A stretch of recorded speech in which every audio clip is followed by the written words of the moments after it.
බුදුරජාණන් වහන්සේ පිරිමියෙක්ගේ අභිමානවත් හිතක් හදන හැටි දේශනා කළා තියෙනවා. ගෑනු කෙනා පණ දීගෙන ආදරය කළත් මෙයා මට ආදරෙයි කියලා ඒ පැත්තට හිත නැඹුරු කරන්න එපා කිව්වා. මධ්‍යස්ත වෙන්න කිව්වා. ආදරේ නැති වුණත් ඒක කාන්තාවන්ගේ ස්වභාවයක් කියලා හිත මධ්‍යස්ත කරන්න කිව්වා. අභිමානවත් පිරිමියෙක් වෙන්න නම්.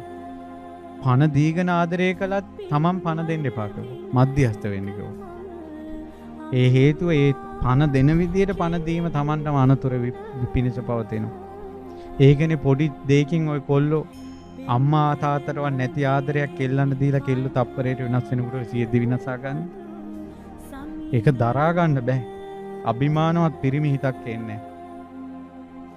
ඒ නිසා මේ ඔයාලා ජීවිතේ විඳවන්න නෙවෙයි කසාද බැන්නේ. යාළු වෙලා ඉන්න කාලේ ගෙවල් වලින් කතා කරන රවුන්ඩ් වෙන්න හිතාගෙන පෝරුවේ නැංගේ නෑ. ගහමරා ගන්න හිතාගෙන පෝරුවේ නැංගේ නෑ.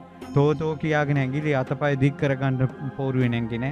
බත් පිඟානේ පොලේ ගහන්න මත් මුට්ටිය පොලේ ගහන්න මේ පෝරුවේ නැංගේ නෑ. ඊට පස්සේ රත්තරන් බබා කියාගෙන ආදරය කළේ අර නරක ගෑනුන්ට කියන අකුරු දෙකේ වචනෙන් බනින්න නෙවෙයි. ඉතින් ඒ වුණාට බැන්දට පස්සේ වෙන්නේ ටිකනේ. එක්කෝ අද කාලේ කෙල්ලෙකුට ගැලවෙනවා නම් පැති දෙකයි තියෙන්නේ.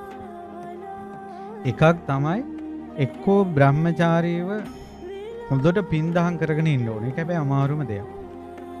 ඊළඟ තියෙන විකල්පය තමයි විවාහයක් වුණොත් තමන්ගේ මිනිසයක් කොයි වගේ කෙනෙක් වුණත් ඒ මිනිසයාට උපස්ථාන කරගෙන ඉන්න ඕන. හේතුව මේ දුකෙන් නිදහස් වීම පිණිස. ලෞතර බුදුරජාණන් වහන්සේ දේශනා කළ දුක් විඳින කාන්තාවකට ඒ දුක් විඳින කාන්තාව ජීවිතෙන් නිදහස් වෙන්න ඕනේ නම් එයා පිරිමි උප්පත්තියක් කැමති නම් පිරිමියෙක්ගෙන් වචනයක් අහන්න කැමති නැත්තම් ආයේ විඳින දුක විඳින්න කැමති නැත්තම් සග්දෙවිඳුන්ට දිව්‍ය අප්සරාව උපස්ථාන කරනවා වගේ තමන්ගේ ස්වාමියාට උපස්ථාන කරන්න කිව්වා. ඒ මිනිහගේ මහා ලොකු ගුණයක් නිසා නෙවෙයි. තමන්ට දුකෙන් නිදහස් වෙන්න මනුස්සයට උපස්ථාන කරන්න කිව්වා. හේතුව මේ ජීවිතෙන් ඉවරයි උඩේ. ඒකටයි ඔය කරුණාවෙන් කියන්නේ. ඉතින් ඔයාලා හිතන්නේ අපි බයිනවා කියලා. බයිනවා නෙවෙයි, අපිටත් අම්මලා ඉන්නවා. අපි ගෙවල් වල ඉඳලා ගම් වල ඉඳලා මේ දුක් කනට ඇහුණා. මේ මහා මෙරක් තරම් දුක් ඉවසගෙන මේ කාන්තාවෝ හිතවල ගිනි කකාරාගෙන ඉන්න විදිහ, සැනසෙල්ලක් නැති බව, හොඳ නාමයක් නැති බව.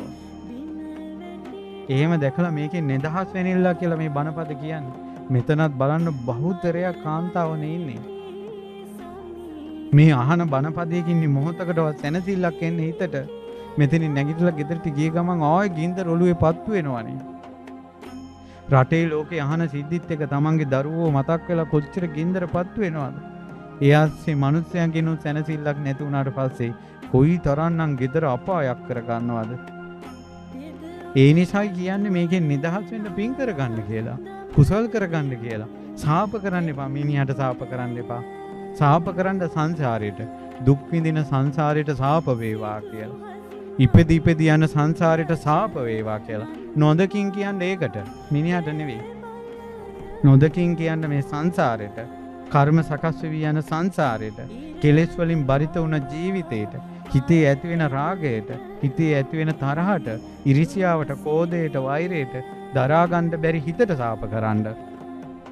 ඇයි මට මේවා දරා ගන්න බැරි කියලා? ඇයි මේවා දරා ගන්න බැරි කියලා? මේ මිනිසුන්ට සාප කරන්න එපා පින්වතුනි. මේවා ඉවර යන්නේ අනාදිමත් සංසාරේ ওই පෞල් ගැටුම් ওই වෙලා තියෙන්නේ.